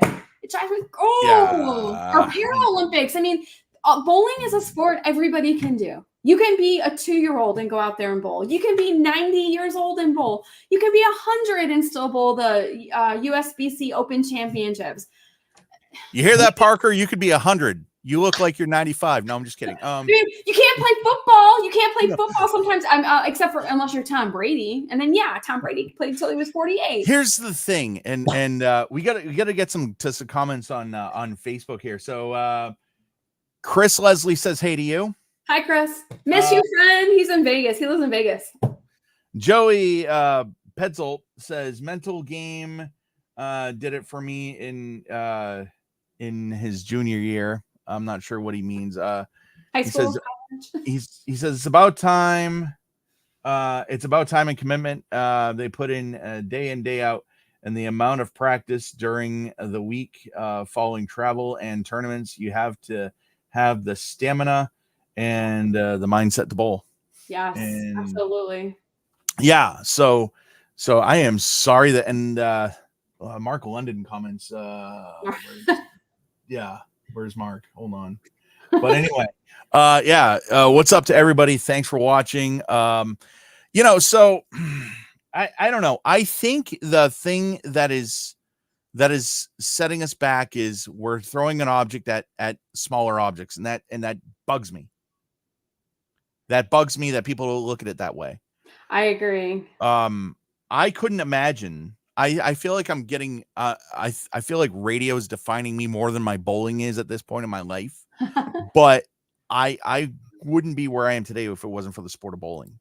Same. If my parents wouldn't have brought me into a bowling center when I was little and put bowling shoes on my feet and gave me a bowling ball, I would not be where I'm at either. I talk about it often. Anytime I'm interviewed or when I'm talking with people in the bowling center or even outside of the bowling center, this sport has given me more than I could ever possibly imagine. And every single day I try to give back. Absolutely. And if I do not give back to the sport, then I feel like I haven't done enough. And maybe that's where my mental health gets in the way, because then I'm constantly berating myself because I'm never doing enough. Sure. Yeah. So what were your personal struggles? How hard was it to balance being a teacher and being a professional bowler? Now, if you would have asked me, being a college coach, being a professional, I've always put my players in my team first, and it made it hard for me to put myself first. My husband will tell you I am selfless. I give up for people. I am not selfish by any means, at least as much as possible. I don't think you are at all. Being a teacher, with the way the schedule works out, down here in the Houston area, we always start school about the second week of August, and we finish towards the end of May. And I am blessed in the sense I have a fantastic support system with my administration at Channel View High School, and they understand my need to compete. And so the amount of days we get off with the school schedule plus vacation days, I'm able to get out on the road and do tournaments on the weekends. And so my work-life balance going back into teaching the first year was a little hard. I had to remind myself how to grade again after not doing it for 5 years. And now that I've gotten another year under my belt, and I'm teaching different classes this year, I think this year is going to be a stronger year for me. So I'm going to spend more time getting on the lanes after school, and then spending less time grading during the week. There you go.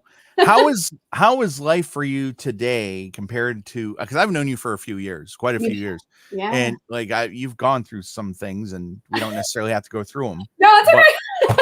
I'm an open book. No, I get it. But how is your life today compared to yesterday? Better. And if I look at myself, so if I look at where I've gone through my journey over the last 6 years. So I left Houston in 2016, moved back up to the Midwest to be with my family. My mom was diagnosed with breast cancer, and I was married to someone else at the time, and made the decision to take the position at Upper Iowa University and traveled almost every weekend. I was on the road a lot.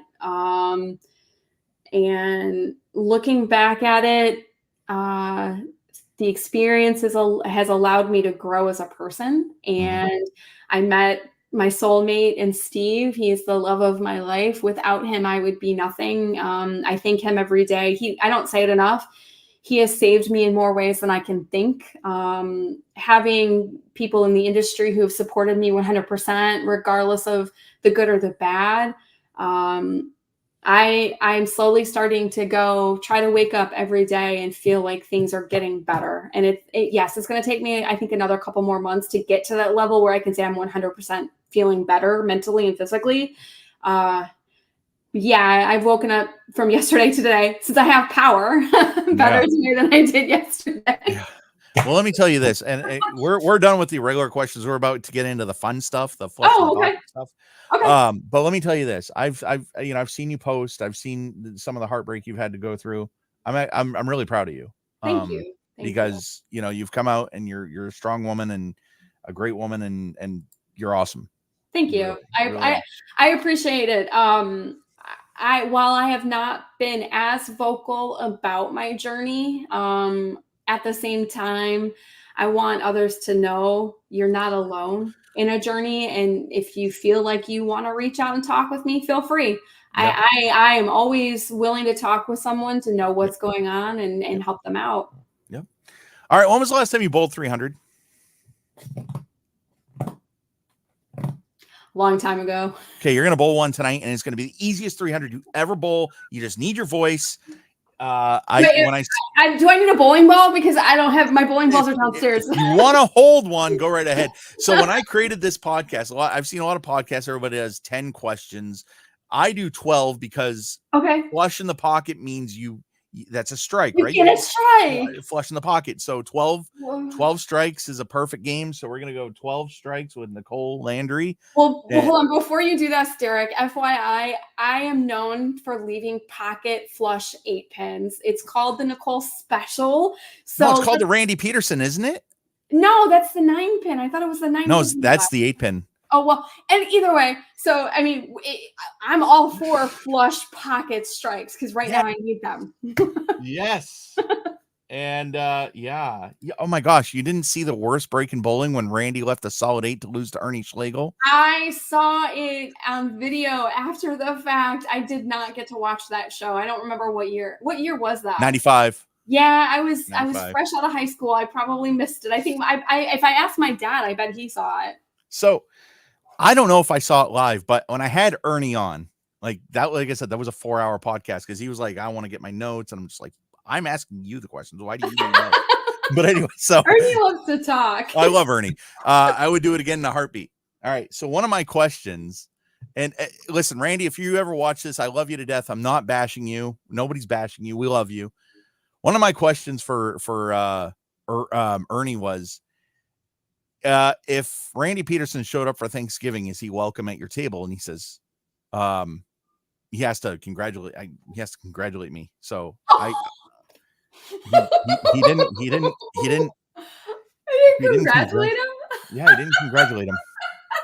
That's funny. Which here's the thing, right? Let me tell you something.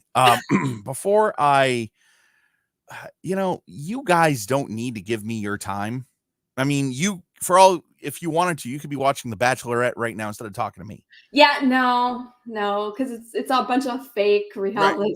Right. Okay, I watch. Don't judge. No, but anyway, so you guys don't have to give me your time, but you do.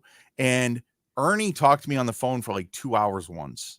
Oh, and it was just like one of the, what did I ever do? Like how did I get this? And it's just amazing. So, like I said, I mean, like I'm neutral on that side, but I do think Ernie and Randy should talk because Ernie's up there, and if Randy ever wants to do it one day, and again, that Randy, would be funny. It'd be funny and cool. Well, I mean, look, if Ernie's like in his 80s, and if he was like, if Randy was like, geez, I want to, hey Kathy, I want to talk to Ernie, and oh, I'm sorry, Ernie passed away yet. It's like you don't want to. I don't know. I don't want to. You could find a way to connect them together on your. I don't know. I don't know. Yeah, I don't know. That's I want to stay out of that, but I care about both. My point is I care about both. And I hope what I just said wasn't distasteful or anything like that. You know what? If we offend people, we offend people. That's right. That's right. All right, so let's do this. What's your favorite food? Pizza. Okay, now I have to ask, does pineapple belong on pizza? Yes, because my husband has gotten me to love it. Yes, I love it. All right, so I will tell. The reason I asked that question is because I eat my pizza 2 ways: pepperoni or the Hawaiian pizza. Yeah. Yeah, at room and temperature. I'm from Chicago. Amazing. So if you ask me an even further question, being from the Chicago area, deep dish all the way, baby. I want to go to Chicago, but I'd get things thrown at me in Chicago because I'm a Bruins fan. I fought with AJ over this. Oh, I met AJ, and he's like, "Hey, man, I think I asked him for his autograph." And he's like, "Yeah, but you got to lose the hat." And I'm like, "Why? You broke our heart." Bruins hat, not a Black Bucks hat. I wear that thing all the time. That is never a good thing when you're in Chicago. I don't care. Okay, listen, I could care less. I really don't. That's awesome. I love this. Thank you so much for your time. What's your favorite music? Heavy metal. My favorite band is Van Halen. Okay. And Christian music. I do love Christian music too. However, I'm an 80s baby. Or I grew up in the 80s. So I love the hair bands, heavy metal. Yeah, Van Halen. Sammy Hagar, part of Van Halen. Is he? Yeah. Oh, yes. Oh my gosh. All the songs, When It's Love, Dreams, Right Now. Right Now is my theme song. One of my theme songs for the women's tour when I throw a strike. Yeah. Nice. That's awesome. I don't like hair bands because apparently I don't like hair. Well, you gotta get some up here like Mary wanted some of mine.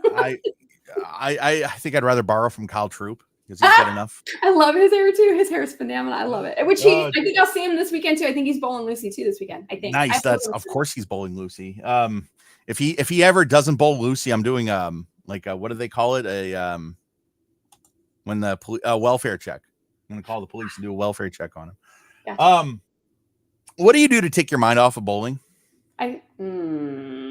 When I'm bowling or after I'm done bowling? However you want to answer. This is your podcast. Okay. So when I'm bowling and it's during the school year, I grade assignments. Okay. When I'm not in school, I like to color in a coloring book while I'm bowling. Nice. I know. Because we're not allowed to use our phones on the women's tour when we're competing. So I've got to find something else to do with my mind. Can I ask why? Some of it's to keep us on pace, and some of it's to keep us from posting things we're not supposed to on social media. And I respect the rule, and I think it's a great rule because when we're on our phones, the pace of play becomes an issue. Think about league bowling and how you're watching people on their phones all the time. Yeah. I 100% agree with the rule. I had to yell at somebody in my state tournament last year, not this past year, but oh yeah. All right. So, I forgot to ask you this. I'm going to ask you, I'm going to roll them all into one. Okay. PBA tour, PWBA tour stop, favorite tour stop, least favorite tour stop. Where did the PBA not go that you wish they went? Okay. So that's a tough one with the favorite tour stops because I have a couple. I'm gonna throw them all. Wichita, Kansas at North Rock Lanes, before it became a Bolero. Cedar Vale. I think I said that right, or Cedar Vale. I say Cedar Vale. In Iowa, right? No, it's in Minnesota. That's right. Yes. And then what was my third one? Yorktown in Cleveland, Ohio. Those are my three favorites. I loved going to those stops, especially considering I had friends and family who were in those areas too. And then what was the next part of that question? I forgot. So let me ask you this. Where can we go? Where can we go? I remember you asked us, where can we go? Where do you want to go that the PBA hasn't gone and PWBA hasn't gone yet? I would love to see us go to, I don't think we've ever been to Colorado. I don't think we will for a regional in a couple of months. Middle of October, there's a PWBA regional in Greenlee, Colorado. I think it's where it's at. It's a suburb of Colorado Springs. Probably where they held the plastic ball championship in 2009. I think that's the same center. I would love to see us to go to Montana. We have gone to a couple of centers in the Northeast. I would love to see us to go to like Virginia, West Virginia, places where we would not normally go, but still have big cities. Yeah. Greeley, Colorado, PBA bowler Frank Gucciani is from there. Oh, that's right. I forgot. Yeah. I forgot about that. He bowled in the 02 Pepsi Open. So a tour stop that you don't like because you never carried well or whatever from whatever. I don't have any horrible places I've been and where I've carried well. So every place we've gone to, they've been fantastic hosts. It's like a red carpet treatment for us when we go to a center and we're there. I've yet to have a bad experience at a tournament. In terms of my bowling, different story. Sure, we're not going to go there because I'm not going to blame the center for that. That's me. No. Okay. So before I do this, do you prefer old North Rock or or new, like before, like the old synthetic versus the Brunswick Pro and Villain? I bowled on both, and I liked both places. Okay. The North Rock is large. It had Right. a lot of space. It was easy to move around. And the fact they have that amazing restaurant connected to it, and we could go in there to get something to eat after we were done competing. I loved that part of it too. Okay. PWBA rule you agreed with that somebody else didn't. Ooh. I don't know all the PWPA rules. Okay.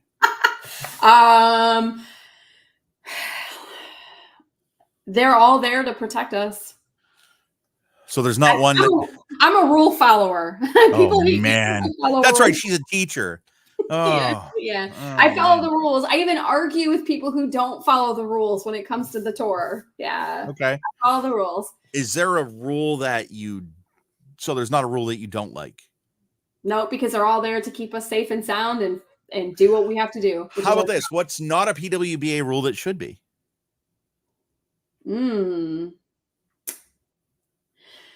Surprisingly enough, since the PWBA follows the USBC rules, I think they have everything covered on that. Okay, end. yeah, sure. Yeah. That's a tough one because I know the PBA, so there's a PBA rule about ball plug and how you can or cannot use a plugged ball in the national tour. Right. We don't have that rule on the women's tour. I don't think they'll ever implement it on the women's tour simply because of the amount of ladies who are competing at our level. I don't think they'll ever implement. I don't know. I don't know. They might. I don't know. But we don't. It's not something I could think of. Okay, that's all right. So when I was getting ready to interview Parker, he was the first pro I ever interviewed. Right. That's all these questions I asked him. You know, like. Is there somebody you beat a lot on TV or in match plays, or somebody that beat you a lot on TV? You know, ask them about rules and stuff like that. Because the reason I did this podcast, you know, a lot of people are like, "Hey, they, you know, bowlers don't have a place to speak their mind without getting fined or suspended."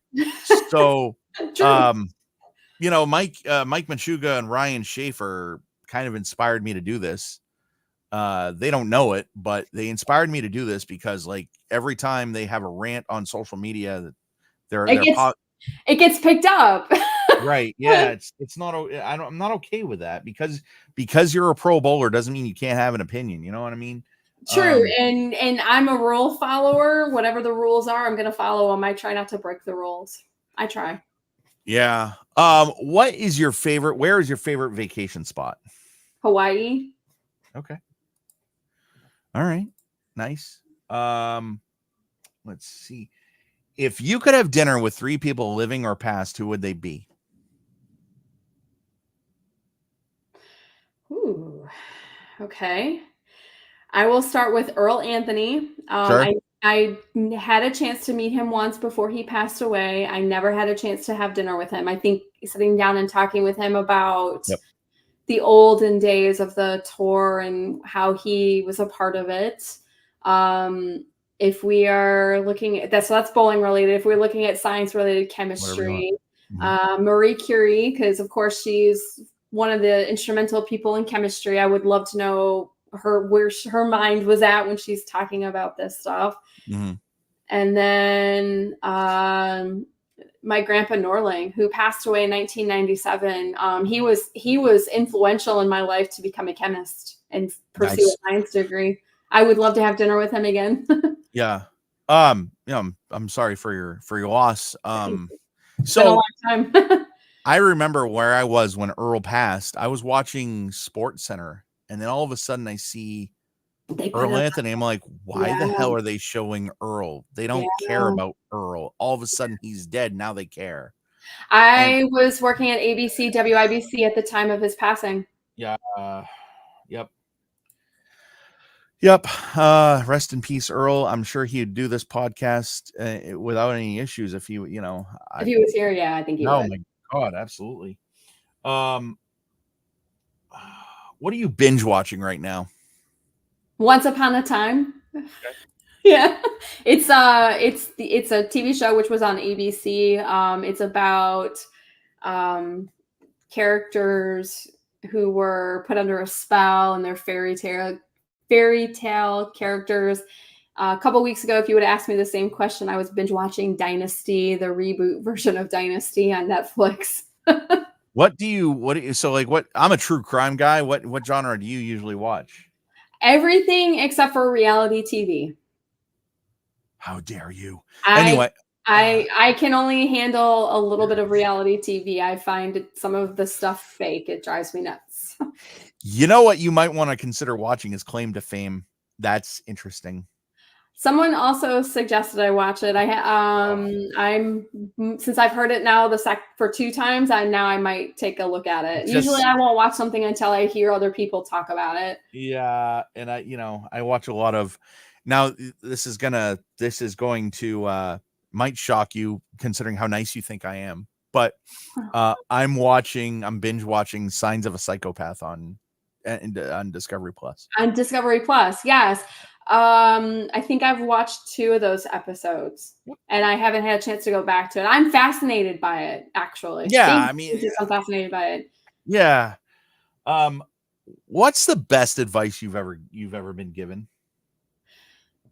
In life, the best advice I've ever given ties back into my bowling career, and this is from Chuck Gardner.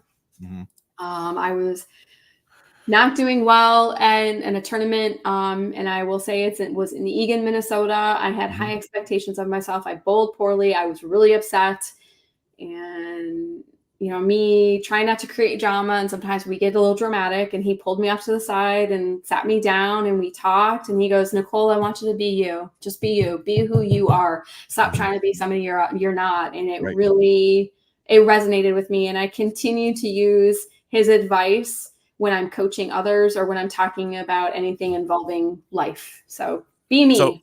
So when, because people try to get me to get my hand around it, if I don't do that, I shouldn't try to do that. Correct? Yeah. Well, my coaching philosophy is similar to that, is that if your physical game is not capable of doing it, I'm not going to force you to do it. Yeah. So I guess I'm using that as an aspect of everything I do in life. Sure. There you go. Hold on. Let's see. All right. So if you could do anything for a day, be anything for a day, any, what would you do? What would you be? Who would you be? I would be a pediatric oncologist. I would be a doctor. Oh, there you go. All right. It's what I wanted to do before I decided to get into the bowling industry. I was thinking about going to medical school. I didn't have the grades to do it. Yeah. Okay. So it's interesting that this question is on there, considering what I know about you now. Actually, we'll get to it in a second. Okay. Favorite toy as a child? Oh my gosh. Favorite toy as a child. I won't say bowling balls because I use those every weekend. Favorite toy. You know what? That would be a question to ask my parents because I'm too old. I don't remember all that. I'll wait while you call them. No, I'm just kidding. My dad's probably still awake. I know my mom is probably still awake. I'll wait while you wake her up. No, I'm just kidding. Favorite toy. I don't know that answer. That's surprising. Okay. Yeah. All right. So now comes the question that I probably shouldn't ask you, considering what I know about you. Okay. Is there a reality show you would like to be on? Okay. You ready for this? This is great. This is awesome. Bachelor in Paradise. I have told no one about this. So this is me saying what I did. Okay. When Bachelor was popular for several years ago, and I had been single, I was, this is my second stint living in Houston. I lived in Houston from 2008 till 2016. And then I moved up to the Midwest and then came back. And so there was a time period during 2008, I think until 2013, before I met my first husband, my ex-husband. I applied to be a bachelorette on The Bachelor. Yes, I did. There you go. Oh my gosh, I can't believe I admit that. I had longer hair and no gray. Yes. How come you didn't get on? I think. I think the ages they were looking for, I had missed the cutoff by 6 months, if I'm not mistaken. I think I was 35 at the time, and I think they were no, I was 36. I think they were looking for someone who's 35 or younger at the time. Oh man. Yeah. Yeah. Hi everybody. I applied to be a bachelorette. Yes. That is awesome. Yeah. Well, you don't need it now. You got a great guy. Would love to sit down with him someday. What is your favorite beverage? Water. Oh, you know, I the boring answer, water. Yeah. No, it's I'll explain the reasons behind it. Steve and I okay. are sober. Steve and I have been sober for almost over 2 years now. Congratulations. Yeah, thank you. It is in support of his sobriety is the reason why I do it. So I haven't touched a drop of alcohol since then. And I used to drink Diet Coke, and then I drank it way too much. And so I started to wean myself off it, and drinking water is better for me, especially when I'm competing. And then I do like the lemonade flavor packs, the sugar-free, because we try not to eat a lot of sugar here. So that's the reason why I don't drink. No. I'm a Pepsi guy, you know. No, it's okay. No, it's okay. I always want to tell my story about the sobriety piece because it's important for me to support my husband. I know what it's like to watch somebody who has an addiction, and if you're enabling them, they're never going to get over the recovery aspect of it. Yeah. Well, I'm, kudos to Steve for his recovery and you. And thank you. I mean, that's incredible. I think you're one of the nicest people I've probably ever talked to. I think you're just one of you're a sweetheart. Thank you. And I say that with this question, how did you best want to be remembered when you have left this earth in 5,000 years? Selfless. I want people to remember me being selfless. I try to be selfish, and it doesn't work. I've tried. Again, ask my friends and people around me. I have tried to be selfish, and it's difficult. And I give and I give and I give and I give. And I one day hope my students, my kiddos, whether it's on the college team or my kiddos in my classroom or my friends around me or the people in the industry, will say she was selfless. She was willing to give everything she could to give me something better. That's what I'm hoping one day I get from people when I'm off into the sunset somewhere down a bowling lane. All right. Well, that's awesome. Nichole, thank you very much for your time. Thank you. This was awesome. I hope you had fun. My goal is for my guests to have more fun than I do. And I love this. So I talk too much. I know I do. So you gave me an outlet to talk, and the questions are fantastic. I love some of the questions and the connections. Again, it goes back to the connections in this industry. If there weren't these connections, there's not a way for us to talk about what we're doing in our sport, and you're giving us an outlet. So thank you for doing that for us, Derek. We appreciate you. Absolutely. What do you want people to know that people like? So I don't mean to take more of your time, but did you watch League of Ordinary Gentlemen? I did. Yes. Okay. You know how in the first part, there's this kid talking about, oh, the bowlers eat the fish sticks and the burgers and this stuff. It's healthy for them or whatever. What do you want people to know about a professional bowler that they just don't understand? There's a lot more to us than throwing a bowling ball down the lane. Right. We have families, we have friends, we have careers. Bowling does not define who we are as people. And I want our fans to know there's a lot more to us than throwing a bowling ball down the lane.